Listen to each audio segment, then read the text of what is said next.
Hi everyone, welcome to our LA County Library virtual program, everything you ever wanted to know about comic books. I'm Jose, and I'm a librarian here at LA County Library, and I'll be your host along with David, another librarian here at LA County Library.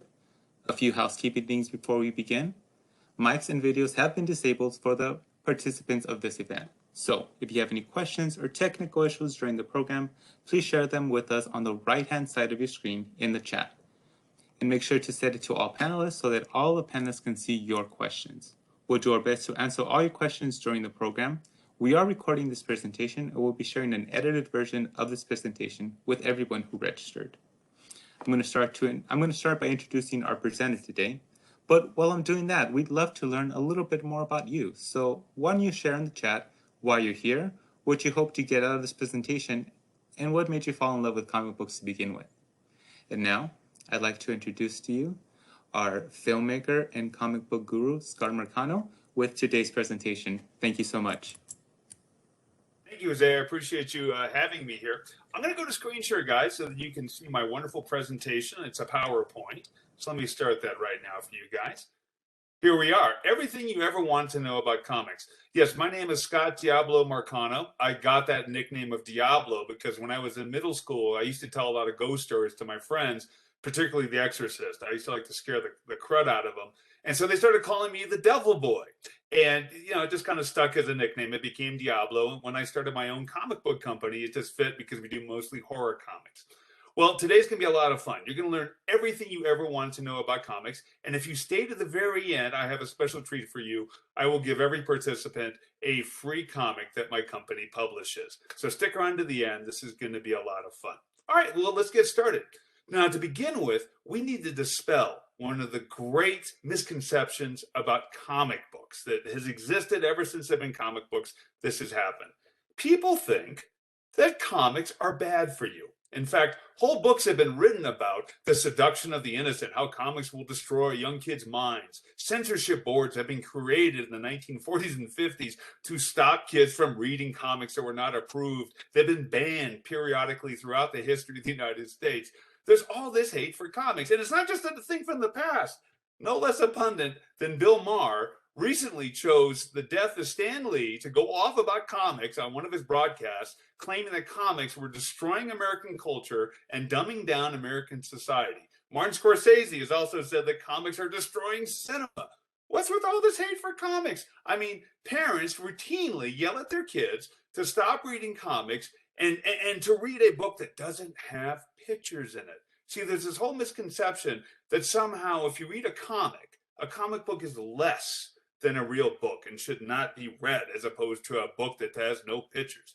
Well, I'm here to argue and to prove to you that nothing could be further from the truth. In fact, this is a bold statement, but I'm going to make it.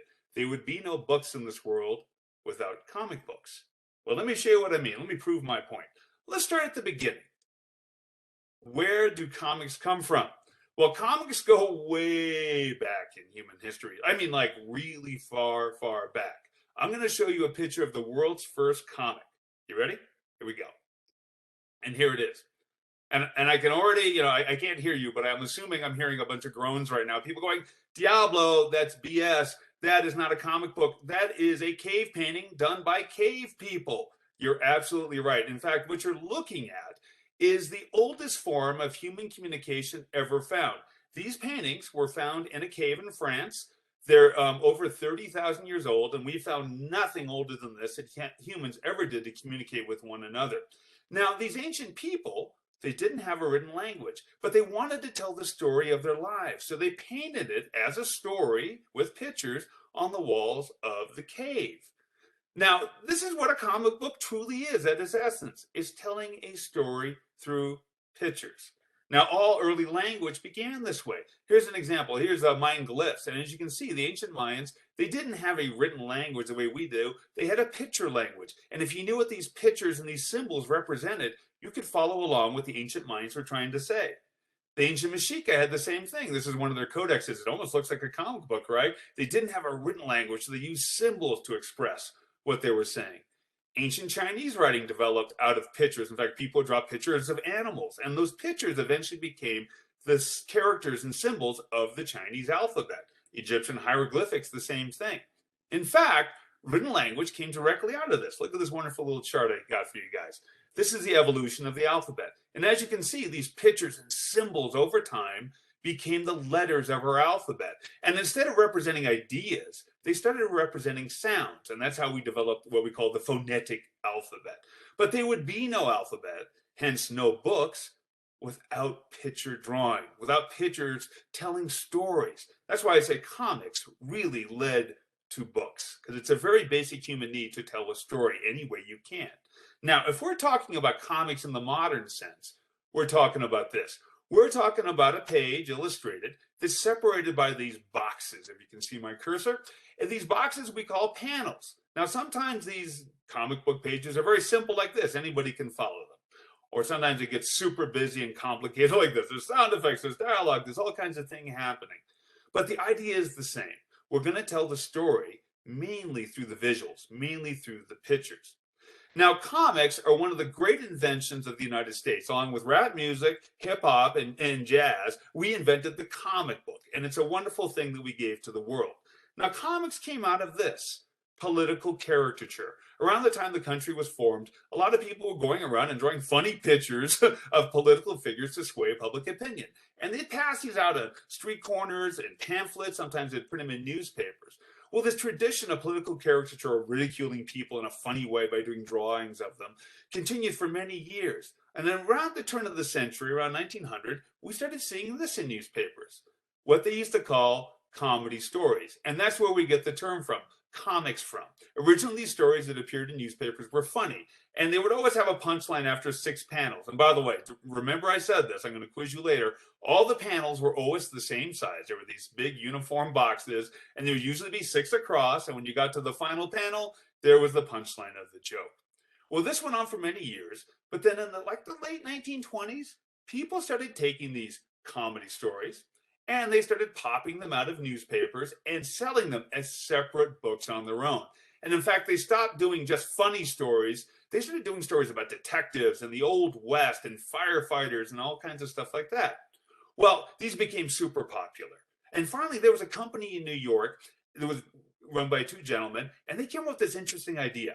They were doing mainly detective stories. And they had this brilliant idea one day. They said, you know what?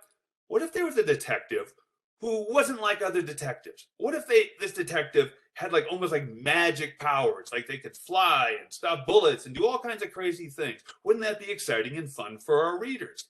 Well, without realizing it, these 2 publishers had come up with an idea that would change the world. They had invented the superhero. Now, there's a little bit of debate about this, so I know I'll get the chat box saying, wait, no, there was this other one. But officially, sort of more or less, who's the first real big superhero? And I can't hear you because I'm very far away. So just think it to yourself and guess to yourself. If you guessed this guy, Superman, you're 100% correct. And as you can see, he came out in June 1938. And the comic only cost 10 cents. Now, if you spent 10 cents on that Superman comic, that was the smartest thing you ever did. These original Superman comics are worth millions of dollars if you have one in good condition today.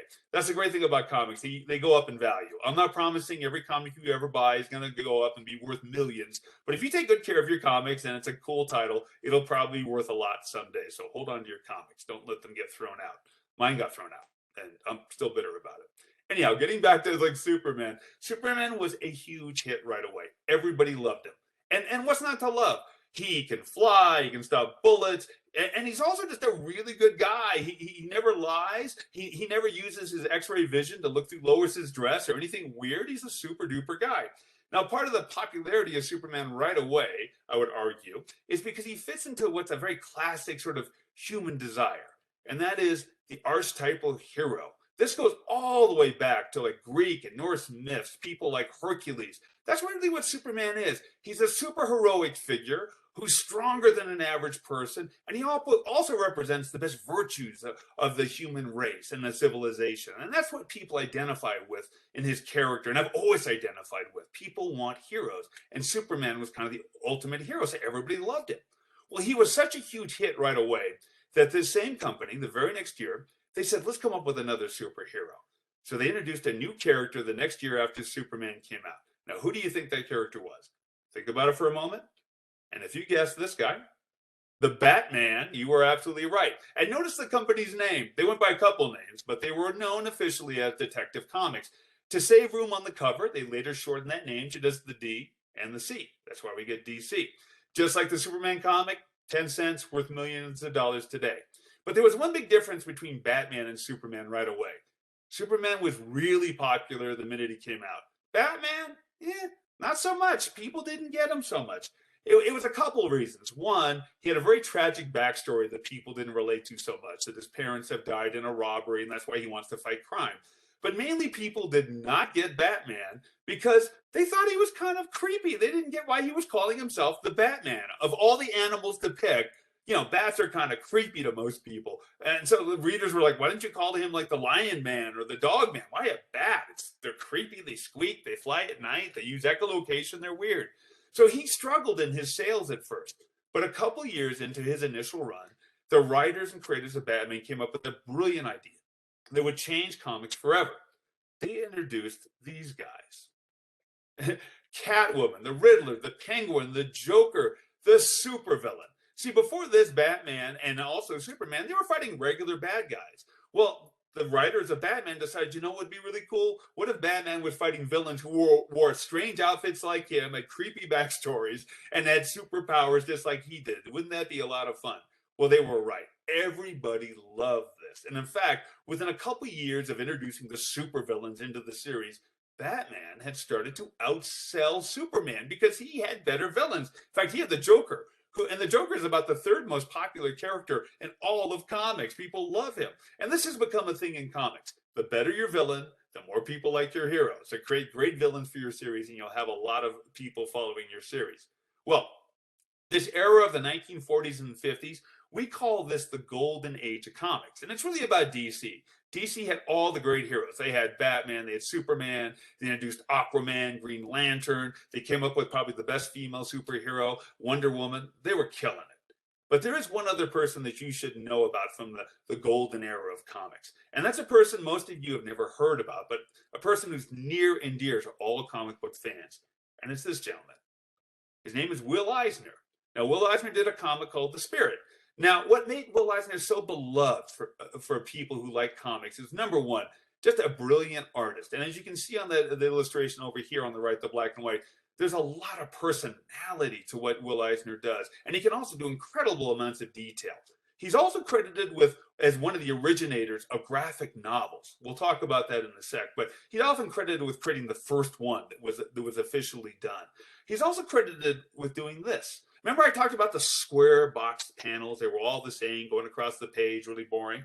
Well, Will Eisner's credited a lot with breaking that up. He did this thing they called splash pages, where they do a whole illustration that covered an entire page. He'd also get rid of those little square, boring boxes, and he'd cut them up into rectangles. He'd get rid of the borders. He'd make characters' heads pop out of panels. Now, this may seem very commonplace. You're like, oh, that's not such a big deal.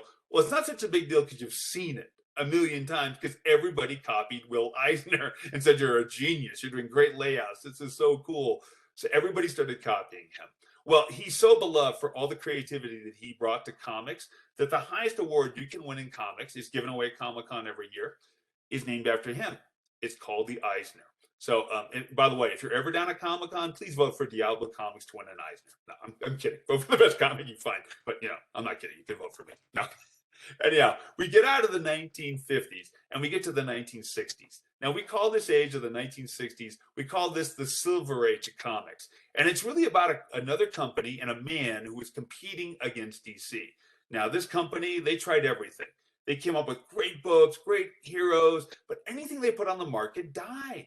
Nobody wanted to buy their comics because everybody was into the DC superheroes. And this guy didn't know what to do. Well, finally, in his desperation, this publisher came up with this idea. He said, you know what? Mostly teenagers seem to be buying our books. So why don't we create a superhero? Hey, who's a high school kid? Who's still in school? Wouldn't that be cool? Well, everybody told this guy he was crazy. They told him he was stupid. Literally, everybody was like, no, he couldn't find artists to draw it. They thought he was so dumb to try this. Nobody would believe that a high school kid did his homework, that went out and stopped crime. Well, this guy stuck to his guns, and eventually he found an artist named Steve Ditko who saw his vision.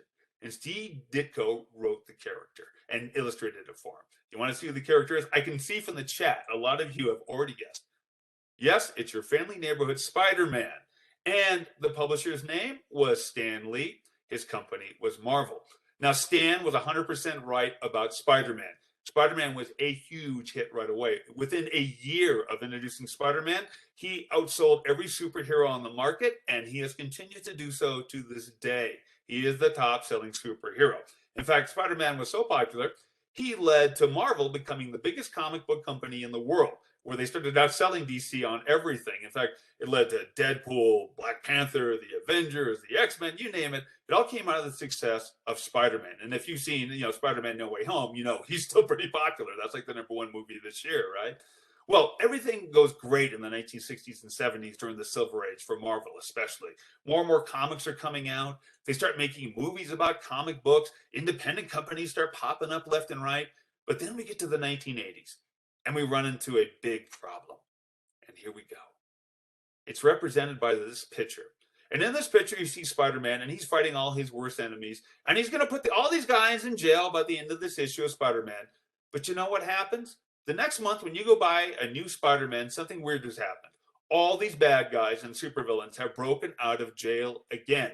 And they're running all over Metropolis. In fact, this happens in every comic. No matter how many times Batman arrests the Joker always busts loose and starts causing problems in Gotham again. And you start saying to yourself after a while, like, what, can't they build a decent jail in any of these comic book towns? What's wrong with these people? Well, the reason why this happened is because people want to keep a continuity of formula going. In other words, once you get a successful comic going, the publishers and creators don't want to change anything because they're afraid it'll ruin the series. And they have a point. For example, if Joker was to go to jail and go to Bible study and suddenly decide he doesn't want to be the Joker anymore, well, he can't be a bad guy anymore.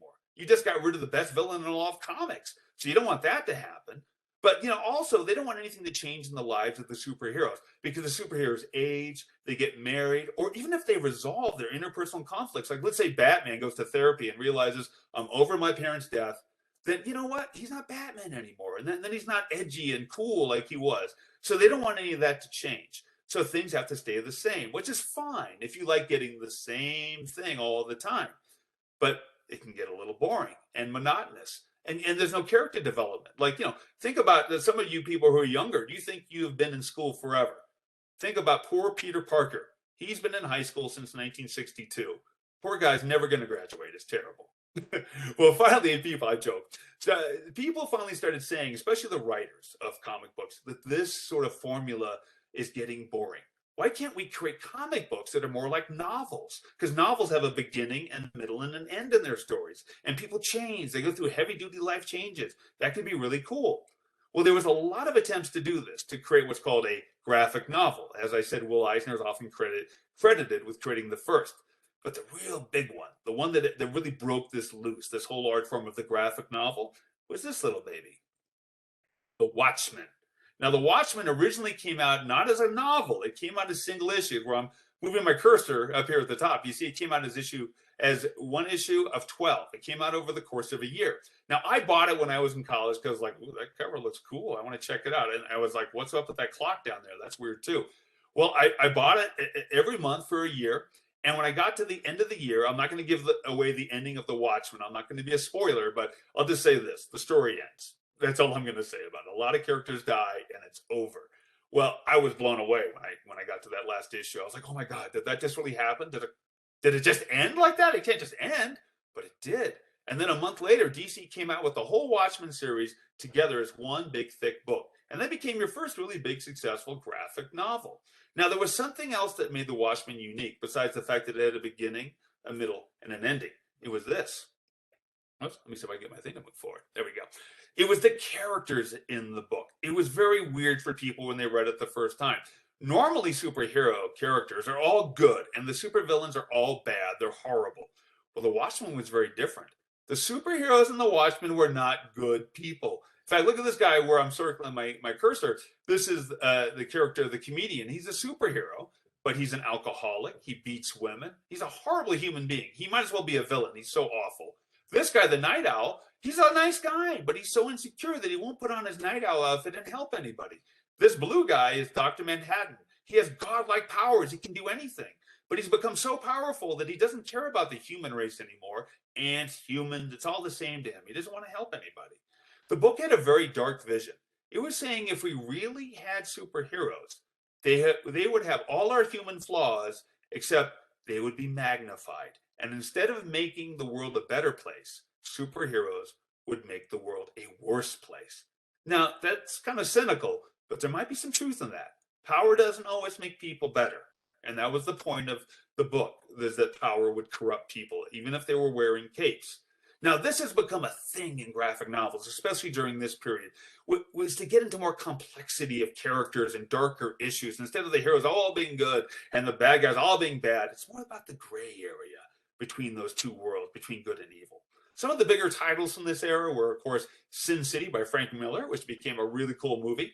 He did it to look like an old detective movie in black and white. He created the images for the book, which is really about criminals being nicer than the police in this corrupt city. And he did these images by painting with white ink on black paper. It's really cool. Some of the other big titles from this era are, let me see if this will advance. There we go. The Sandman by Neil Gaiman, 300, which was also a big movie, which was also written by Frank Miller. And of course, this book down here, Mouse. Now, Mouse is really special. I just want to make a special mention of it.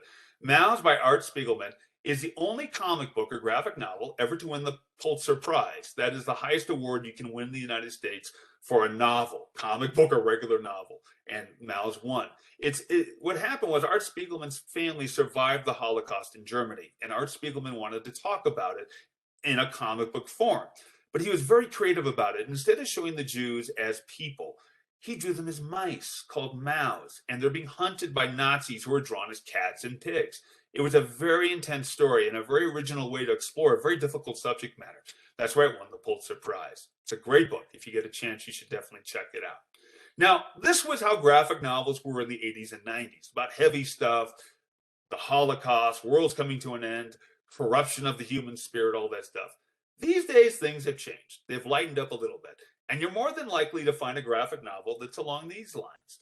What we call a YA, or young adult graphic novel. Things like Diary of a Wimpy Kid, Kinsey, Sisters, Dork Diary. These are kind of the graphic novels that have become really popular in the last 15 and 20 years. Now, these books are great. They're not necessarily about the end of the world, but they're about things that are actually more important to kids most of the time, like just getting through middle school with braces or your teeth coming out or wearing the wrong thing when you're going through the hallway. Issues that kids can relate to. They're great books. And again, not everything has to be about the whole world coming to an end because of an evil plot of a supervillain from another galaxy. Like I said, sometimes getting through a day in middle school is a whole cosmic battle in of itself. And I think these books are great. And if you get a chance, check them out. They're well written, they're well illustrated, they're definitely worth seeing.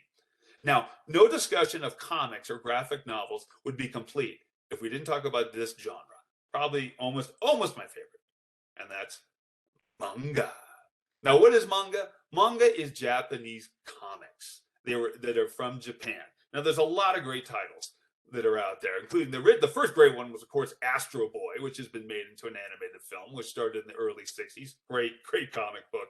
There's also One Piece. There's, of course, Demon Slayer, which is also a big anime now on Netflix. Great series, great manga. Dragon Ball Z, of course.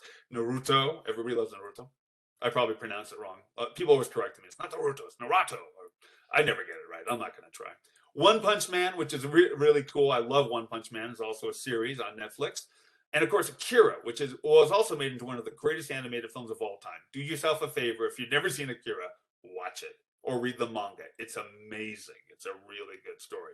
And, of course, this is actually my favorite, Bleach. Now, if you're a fan of Bleach, I hope you're ready. I hope you know that next October they're going to complete the anime version of the manga, which is the whole second half of it. It's coming out in late October next year. So we finally get to see the 1,000-Year Blood War finish, and I'm really excited. It's a great title. Now, Japanese comics were heavily influenced by American comics. But let's be fair about this. The Japanese, independently of any Western influence, did a lot to invent comics themselves. Let me show you this. These are prints from 15th century Japan during the samurai period. And as you can see, these illustrations, the Japanese had more or less already figured out paneling on their own without any Western influence. They were doing it. Now, to be fair, they kind of dropped this art form. They didn't continue doing paneling style, artwork and they didn't start printing comics on their own during this period. but they did come up with it. They were on their way. They might have done it on their own. But you know what really kind of got comics going in Japan? World War II.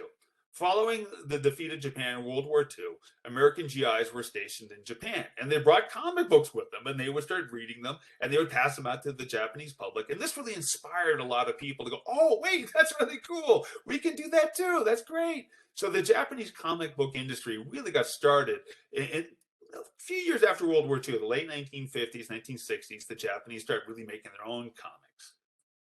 Now, there really is no difference between manga and American or Western comics other than this. You really don't see a lot of superheroes in manga or Japanese comics.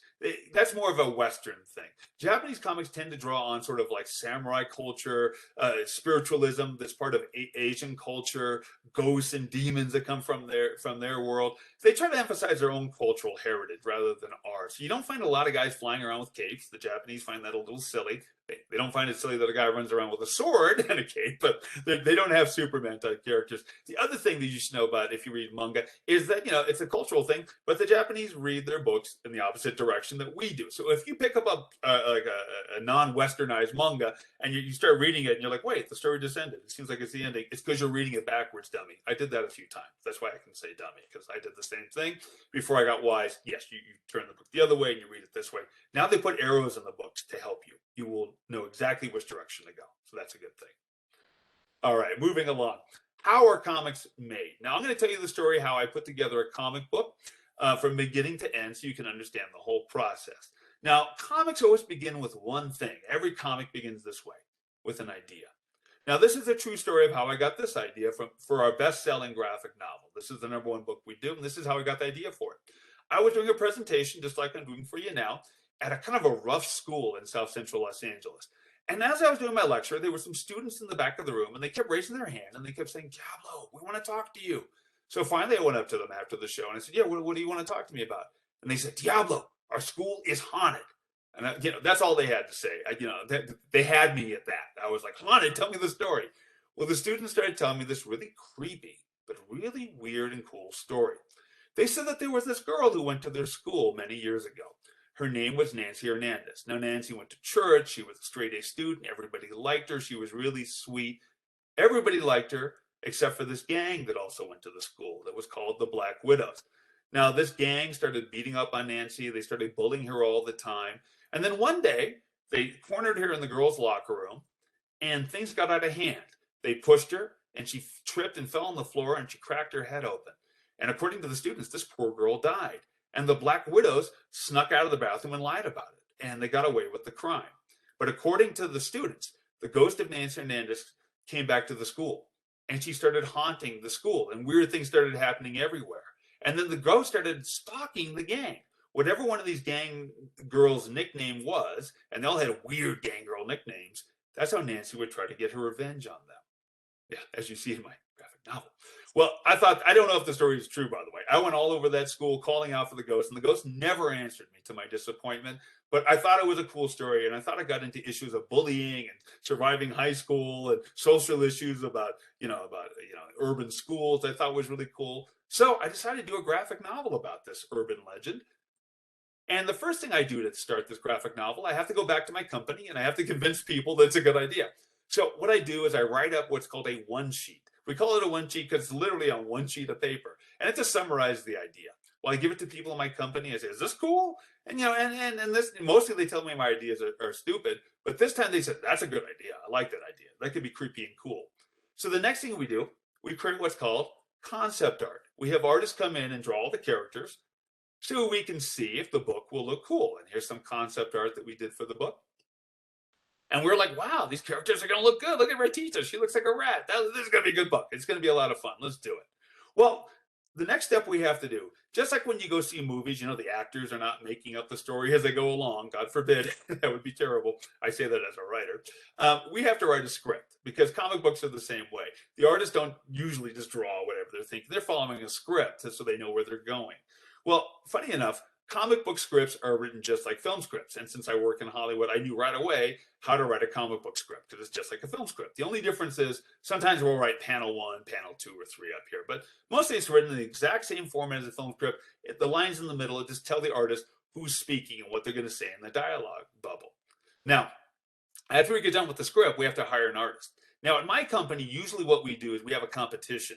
We give the script to people all over the world, and we say, hey, do some concept art or do some panels so we can see how it'll look, and then we'll pick the very best artist. I'm briefly just going to tell you about this book so you can understand some of the auditions that I'm about to show you. Now, this is our most critically acclaimed book. It's called Hum. Now, Hum is about the first human colony in deep space. Now, what happens when humans go to this planet in deep space, there's no aliens running around. It's just plants and animals. And it looks like the most beautiful planet they've ever seen. And they're very happy there at first. They build a city, everybody's getting along. But then something weird happens. A weird alien virus starts to affect 9 out of 10 of the colonists. And their eyes turn white and they go completely blind. And all the kids of the people infected by the virus get infected too. And their eyes turn white and they go blind. Well, at first, the people who can see take care of the blind people. But eventually, they start repressing them and turning them all into their slaves because they want them to serve them. Well, eventually, after many generations of slavery, the blind start revolting. They start fighting back. They develop an echolocation technique, you know, like how bats make sounds and then hear the echoes of those sounds so they can sort of figure out what's in front of them based on sound. That's what the blind people do in the story. They develop the hum so they can get out of slavery and fight back against the sighted people and get their freedom. Well, we gave the script to this graphic novel to people all over the world, and we asked them to try out for it. And here's some of the art they came up with. This is an artist from San Francisco. His name is Jason Story, a good friend of mine. And here's some of the concept art he did. He drew one of the blind slaves. Did a great job with that. He drew the main character, Vol. That thing in front of Vol is a tree carved out of glass. Vol's an artist in the story, and he's in love with a woman who's blind. And he carves the tree out of glass so that when she makes her hum sound, the little glass tree will vibrate, and then she can kind of see it in her mind's eye through the sound. So that's a great illustration. Here's another. This was a student, actually. The next one I'm going to show you is a student from LA. He auditioned. He did this pencil drawing and sent it in. That's really good. I really wanted to hire this kid. I actually called him up and said, hey, I'll hire you. He's a high school kid. He said, I'm just a high school kid. I can't do it all. But I ended up working. His name is Miguel Soto. I ended up working with Miguel for years. I tell that the anecdote because just another example. Don't sell yourself short. If you think you have talent and you want to try out for something, try out for it. You never know. Miguel, by his own choice, didn't do Hum, but he did a lot of work for me for years. So, take advantage if you get an opportunity to get a company interested in your artwork, if that's what your aspiration is. Here's the artist who got the job. His name is Renzo Pedestra. He's from Argentina. He did a great job. He won some awards for his work on the book. I really love what he did. He did great illustrations.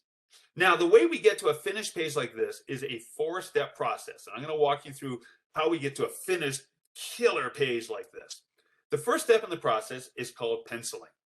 The artist will pencil out the pages and send them to us. The reason why we do the in pencil is because, as you can see from this page, we give them notes sometimes. We say, move this, we're picky, we don't like that. And if it's done in pencil, it's very easy for the artist to erase or eliminate it using a touchpad and get rid of it. Here's another example of penciling. This is from the Nancy Hernandez book. And as you can see, it's a little clearer than what Renzo does. I could follow this artist a little bit better. His name is Juan Romero. And Juan did a great job penciling. Once we approve the pencil page, we go to what's called inking. The artist goes over the same lines in heavy black ink. So here's the pencil page. And here's the inked page. Really cool, right? It really comes alive once they ink it. Now, if this was a black and white comic, we would just stop here. Nothing more to do. We're done.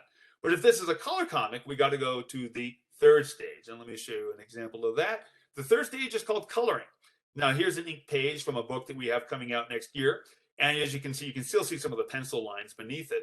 But what the artist does when they get to coloring, they go right under the inked page in Photoshop, and they put the colors right underneath the ink lines there. So here's the inked page, and that same page colored.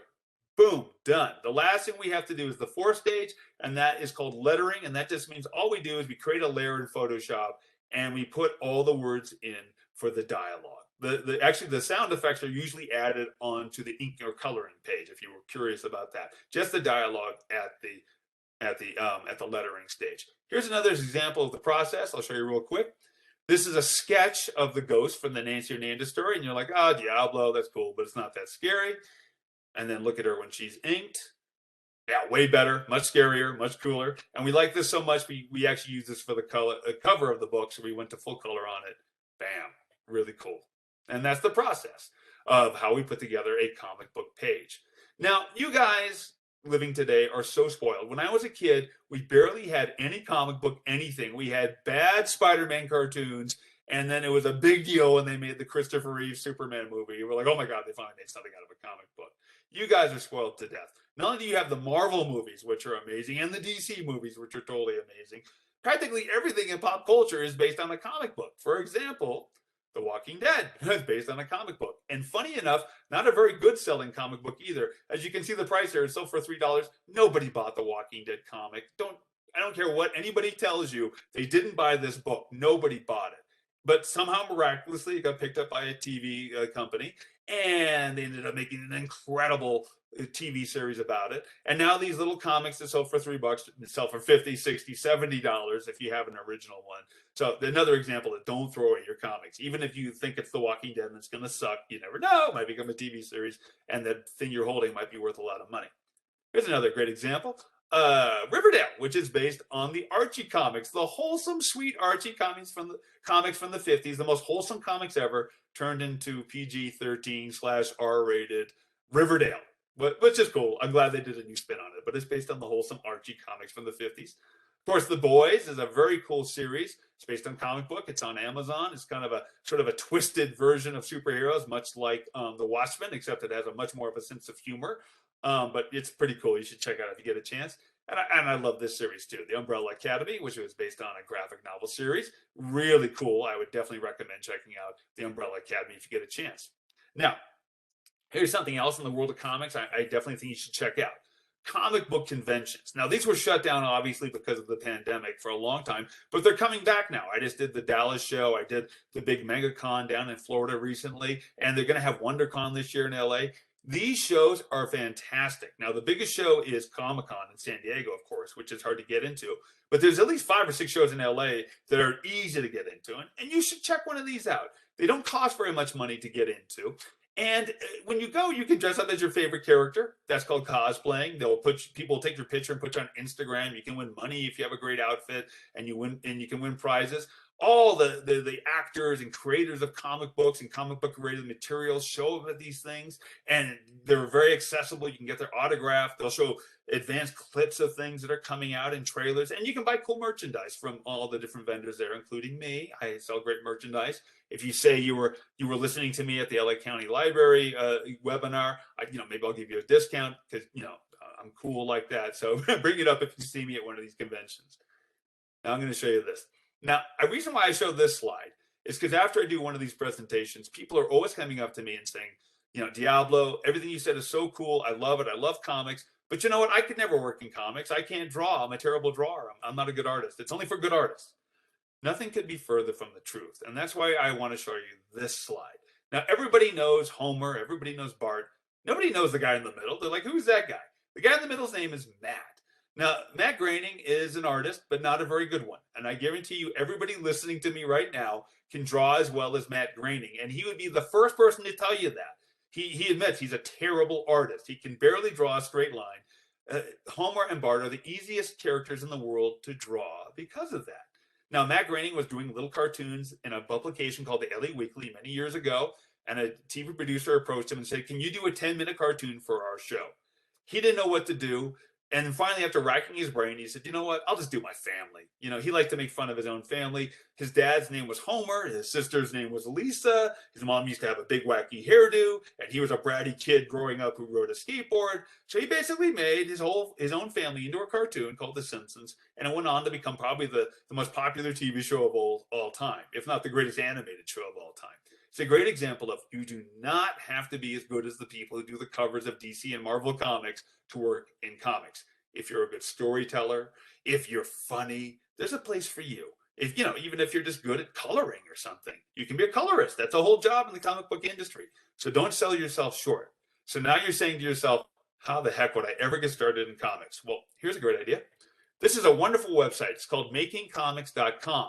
It's run by some teachers who live in San Diego. This is a great website, and I'm showing you the front page of it. Now, you could figure out anything you would ever want to know about getting started in comics from going to this website alone. They got every category. They will talk to you. They will help you, especially if you're a student. They love to get people started in comics. So definitely check out this website. The other way you can get started in comics is by approaching a company like DC or Marvel or Image or even my company. You can send us your artwork. We're actually a lot more accessible than DC or Marvel. If you send us a cool idea or you send us a comic you're working on, we'll take you seriously. We'll look at it. Just like I took that kid, Miguel. I learned to take people seriously when they say they're going to do something. So you send us your artwork. Eventually it'll make its way to my desk and I will definitely take you seriously. If I think it's good, I will definitely let you know. So, try for it. If you think you got a good idea, send us something. Now we arrived at that part of the show. Didn't I mention something? I think I mentioned something about a free comic, right? And they're like, okay, where do I get my free comic? Here's what you do. You go to the Diablo Comics website. And on almost every page of the Diablo comic website, you will see free comics in bold red letters with all my explanation points. All you have to do to get a free comic from us is just let us know where to send it. You're actually signing, I'm going to be full disclosure, you are signing up for our mailing list. I maybe send out 4 emails a year. I don't send out spam and bother people with dumb stuff all year long. I just kind of touch base with my fans like maybe a few times a year just to say, hey, if we have something new coming out or to let you know we're doing a show. I won't spam you. So have no fear. But I need to know your email address so I can send you the link to the free comic. You can get any of the graphic novel or comics that my company publishes. We will send you a digital download of your very own. You can keep it, share it, whatever you want to do. It's yours just for listening to my spiel. So take advantage. If I don't get back to you right away and ask you which book you want, just understand I have to eat dinner and I have to sleep tonight. So I will get to it within the next day. I will. Sometimes I get hundreds of requests and it's hard to ask every single person, but I will get to you. Don't worry. I will give you any of the comics that my company publishes. Oh yeah, and by the way, this is my pitch too. We have a ton of cool merchandise. It's all really cool, like this Starbucks shirt, which is actually Doctor Who, the Darlock, and it says caffeinate. We got great books there. That's my pitch. You're not required to buy anything to get a free comic. If you think it's cool, buy something. If not, I won't hold it against you. I'll still like you. I won't hex you or drag your soul to hell, even though my name is Diablo. Here's all our social media. If you're curious about this, before we go to our Q&A, we are DiabloComics.com. Easy to remember. You can go there and get your free comics or just check out our stuff there. We're the same thing on Facebook, Diablo Comics, same thing on Instagram, and we are the same thing on Twitter. If you want to check out our YouTube channel and subscribe and watch cool videos we do, just type my name, Scott Marcano or Diablo Comics into the search function of YouTube, and our YouTube channel will come right up. We're actually doing cartoons and animated versions of our graphic novels. In fact, the first 2 episodes of Nancy Hernandez and the Black Widows is on YouTube now. It's hilarious. It's a lot of fun. You should check it out. One word of caution, and I'm just saying this for the parents there. In that book, there's a few curse words in a scene where a teacher is telling students not to use curse words. I want to make any parents listening to this to be aware that if you're against that kind of stuff and your child is too young, I would say below grade 6, don't have them watch that. I don't want to offend you. If they're over that age, it's perfectly fine. It's nothing that they haven't heard once or twice in their life already. And again, it's in that one scene. So check it out. You'll have a lot of fun watching Nancy Hernandez and the Black Widows. All right, I'm going to pop out a screen share right now, and we're going to go to Q&A. So I hope you got this information down. If you don't got this information, it's easy to remember. Remember, this is Diablo Comics. Wherever you're looking for us, we're Diablo Comics. Easy to remember. Okay, I'm going to pop out a screen share real quick, and we'll go to Q&A with a little help from Jose. Let me go to this feature, stop sharing, and I am back. Hey Scott, so just to let everybody know, I will follow up with an email tomorrow or Monday morning, and I'll include all the socials and website along with a list of all the books that Scott mentioned throughout his presentation. It'll be an extensive list. I'll have the hard job of going through that presentation again to pull them out. But Scott, you said that we only had cheesy cartoons growing up, but it's those cheesy cartoons that led me to be a librarian. So thanks to Super Friends to Justice League, it's the reason why I love I became a librarian, right? That's how I fell in love with comics. Watching the X-Men series in the early '90s with Jubilee and then Wolverine, which I hear is coming back, which is fantastic. That led me to comic books, that led me to graphic novels, that led me to, being a librarian 30 years later. So comic books are a great way to start a love for reading.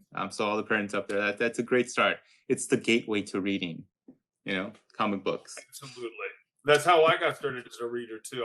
I started by reading comics, and I even made my own terrible comics. I was too dumb to figure out you could get a printer and just print your comic books. I used to draw them all the same over and over again, and then try to sell them for a quarter to my friends, and my friends felt sorry and bought them. But that that's how I got started, by reading comics, and then I became a big reader, and I'm sure that's what made me a really big reader and led to me going to college and other things. I owe a lot to Stan Lee and to DC for helping me get started and getting excited about reading. Definitely. So you kind of, I'm still catching my breath with the whirlwind tour that you gave us for comic books. But we did have a question dealing with how the atomic bomb affected comic books and how that whole nuclear energy kind of drove mutants and all that great stuff. Can you talk a little bit about that? Yes, it greatly affects Japanese comics more than American comics, right? Because the Japanese, were the direct, victims of the atomic attack, and you see it reflected in manga constantly. There's two themes that come through manga a lot: the theme of cities being destroyed and defeat and rebuilding is a huge theme within Japanese comics. Sort of apocalyptic destruction. It's a big part of Bleach. Their arc. And so this has become a thing that sort of, the atomic bomb, I could say, really haunts Japanese culture in a subtle way. And you see it a lot in things like Attack on Titan, the idea of a civilization being destroyed and losing a war and trying to rebuild yourself. You see it in Battleship Yamamoto. So it had a great effect on their culture. From the American side, you can look at things like, although it predates the atomic weapon, superheroes and having that kind of power, right, that ultimate power from an atomic weapon, is a theme that runs through American comics. But more lately, people have realized, when you get to the Watchman, Jose, where you realize that the idea of ultimate power is a very corrupting force, and it can be a corrupting force for this nation as well. Trying to do the right thing, but hurting people along the way is such a big part of what the Watchmen and a lot of what modern comics get into, not abusing power. And so I think the event of the atomic bomb has greatly affected comic book and storytelling on both sides of the Pacific Ocean, and really influenced the work in different ways. One, from the point of view of don't be a victimizer, which is a big theme in American comics, and from the Japanese point of view of overcoming just a horrible traumatic event and rebuilding yourself. So I think it's very much a theme in comics on both sides. Definitely. And someone was asking, what was the comic book you mentioned before Bleach, and it was Attack on Titan, correct? Yes. Perfect. Yes. Bleach is my favorite. Attack on Titan is fantastic. I'm sorry I tried to feature as much of the best manga titles as I could, but I mean, you can go on for an hour with all the great titles. I mean, they didn't mention Full Metal Alchemist Brotherhood, which is fantastic. Everybody loves that as well. So it goes on forever. I just, for the limited amount of time I had, I wanted to finish in under 3 hours. I didn't want to mention every single title, but yes, I would highly recommend Attack on Titan. It's a great series. We did have a question about writer's block and art block, and have you experienced that and how you kind of get over that? We have someone who's interested in doing their second comic book, but they just can't get past that art block. Oh, that could be hard. I have experienced small bouts of writer's block. I've never had it to the point, like some people, they just can't write for a year or can't create for a long time. I've never quite had that. For me, what really works when I do find myself stuck, I usually try to go into something that gives me passion. Because if I'm excited about it emotionally, that means I want to talk about it. Something is eating away at me. Let me give you an example. I grew up as the only person, one of the few people of color in my neighborhood, and I experienced a lot of racism growing up. Well, I always had a lot of feelings about that, a lot of passion, maybe a little bit of anger about that, and I always wanted to talk about it. Well, I had writer's block at one point. How do I talk about racism in an original way? And I couldn't figure anything out. Well, finally, that sort of anger, wanting to talk about something that mattered, it made me passionate and angry that I experienced. It led me to say, maybe there's a way to talk about racism in an original way that nobody's done. And that's how I created Hum. Let's talk about racism, not based on skin color, but on blindness. So it's a way that people who are not a minority can experience or understand racism in an original way. So I would say this to the person that's writer block. Think about something that makes you super happy or super angry, something that's your passion. That will drive your creativity to create something cool and something original. It really will, because if you care about it, other people will care about it as well. If you don't care, that's where writing block starts. I don't care. If you don't care about it, you're not going to want to write about it. If it gets you out of the bed in the morning and you talk to yourself about it, there you go. You're halfway there. You got a subject you want to talk about, right? Now you just have to find a creative way to do it. I think that's the best thing to do. And if you're really stuck, read the work of other people. Give yourself ideas. Go to a comic book convention. Read a lot of comics. It'll jar something loose in your own head. There's nothing wrong with building off the work of other people. Just do it your own way. That's what all art is, right? We stand on the shoulders of other giants and we create cool things.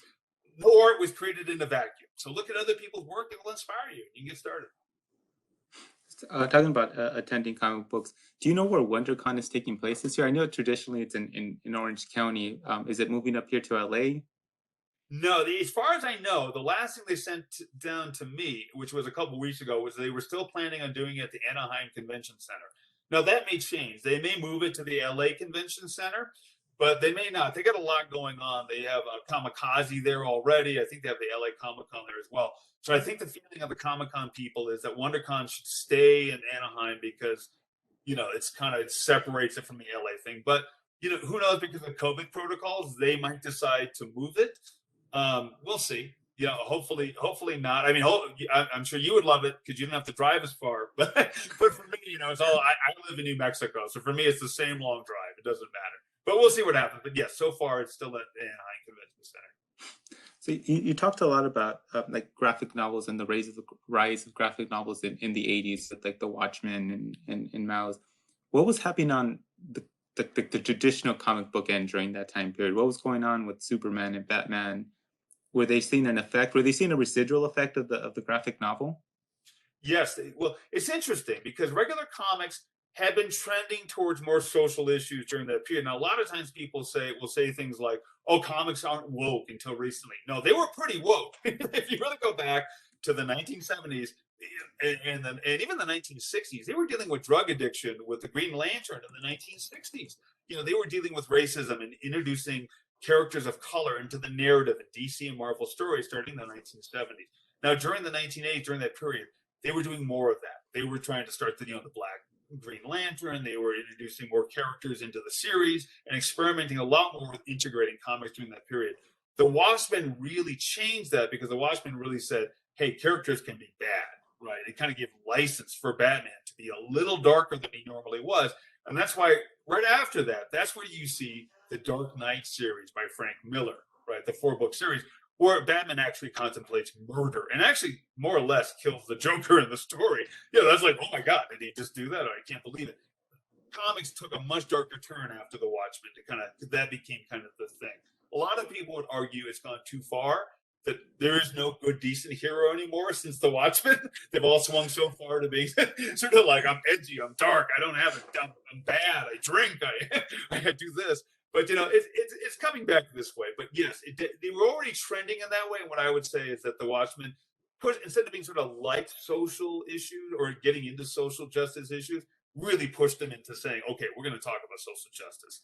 Now, lately, we've done a lot more with LGBTQ plus. Where they're actually, as you saw in the Superman series, they introduced his son having a boyfriend, which is great. They didn't quite go that far before. They've definitely gone that far now, which is cool. But things progress. Times change, as opposed to just in the 80s having a character who just happened to be gay and you noticed it. Now it's a big part of the narrative. And I think that shows the progress of the medium, where we're much more trying to talk about what that experience would be like to be, a non-traditional person, right? Or a marginalized community. Let's see what that's like from their perspective. Instead of just mentioning it, let's walk in their shoes and take the reader through that. That's the big change lately. Well, thanks. I'm trying to keep up here with the chat and all the questions that are coming in. So I want to get a couple more in here before we wrap up. And more questions about creating your own comics. Okay. Would you suggest, if you have the idea, do you start with the story or do you start with the art? Does it matter? For a first timer, I would go with whatever's pulling you forward, I would go with, right? I'm a writer. So to me, it always starts with the story. I always write the story out first. But that's because I'm a writer. I'm more of a writer than an artist. If you're a great illustrator, and I'm only an average illustrator, I'm a little better than Matt Groening, not much. He's a lot funnier than me, so that helps.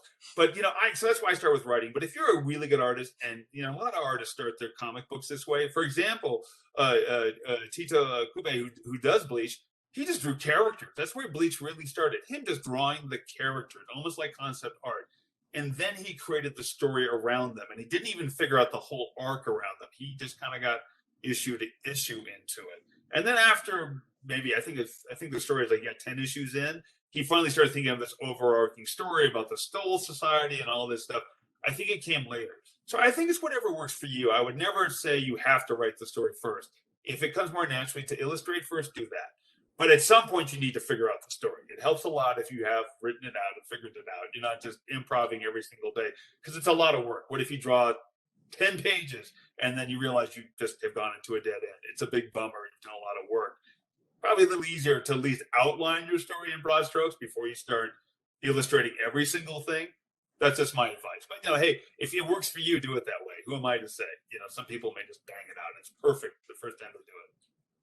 I think one of the things that I really appreciate about comics that a lot of times it feels like a collaborative effort, right? It's not on a person to do everything. You have your storyboarders, you have your tracers, your inkers, your colors, and everybody kind of brings their own feel and like spice to the comic, and it feels really collaborative to me, which is I think one of the reasons why I've always loved comics.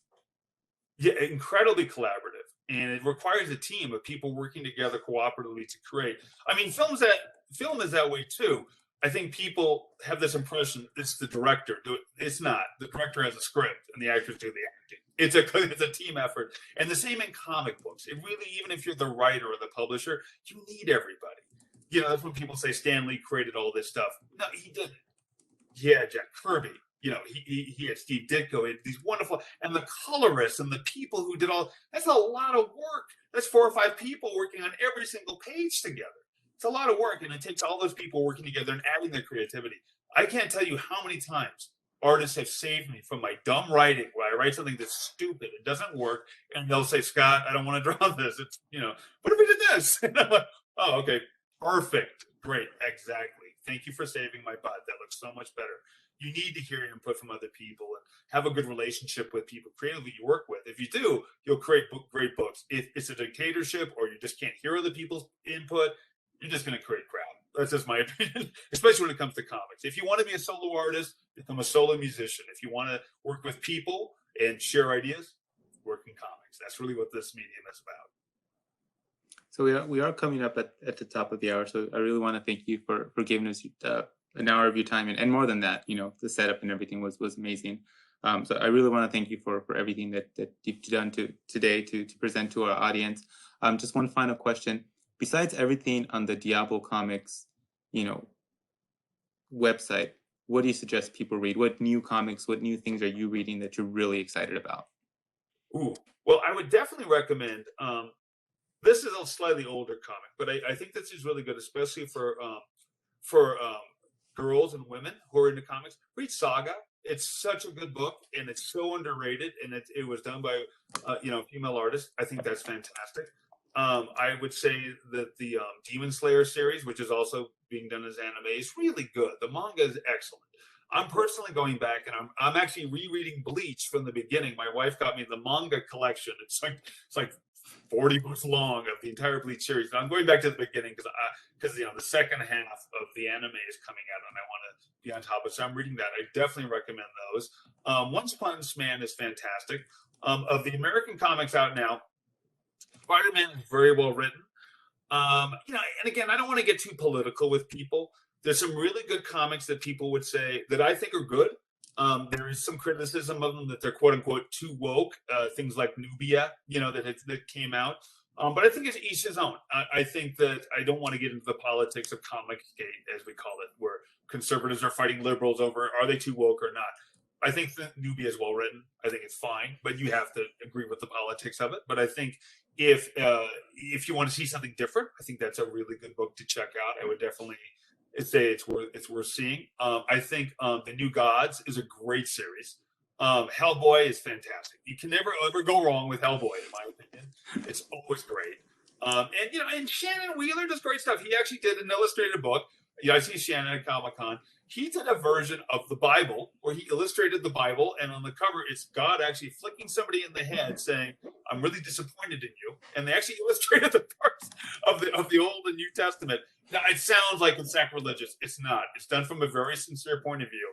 And I would actually recommend that if you're looking for spirituality and don't really know how you feel about it, which I think Shannon doesn't know how he feels about it either. He's coming at it from a very honest point of view. You know, Shannon did Too Much Coffee Man, which is a great sort of independent comic. Check out his version of the Bible. He did it for Image Comics. It's fun. It's an interesting way to look at spirituality. You don't have to take it literally. He's not mocking Christianity, but it's cool. It makes you think. I would definitely recommend that as well. Fantastic. So once again, thank you so much for this presentation. I know staff-wise, we were really looking forward to it and exceeded our expectations. So thank you so much. If you have anything else to say before I wrap up? Just this, guys. Keep reading comics, especially during when we're all shut in now. It's a great thing to do. And the other thing is, if there's a question that you had that you didn't get to ask now because there was a lot going on with the chat and this was only an hour long, write on the contact form of our website. Say, hey, Diablo, I had this question. You know, they will show me the email if you refer to me and say, hey, I had this question from the lecture. Somebody will give me that email if I don't see it myself, and I will write you back. I promise. I'm very good about this stuff. I will answer your question. So remember, the only dumb question is the one you didn't ask. So if you didn't ask it now, just write me later. I will respond to you. Maybe not in the next 5 minutes, but I will get back to you as soon as I can. Cool. Well, thank you so much, everybody, for joining us today. We're at the top of the hour. So be sure to check out any of our upcoming programs at lacountylibrary.org/virtual-programming. Thank you so much. And like I said, we'll be sending out an email either late tomorrow or early Monday morning with everything that we talked about here today. If you have any questions, be sure you can contact myself or Scott. So thank you so much, everybody. Have a great afternoon and rest of your week. And we'll see you next time. Thank you so much. Bye, everybody. Have a great day.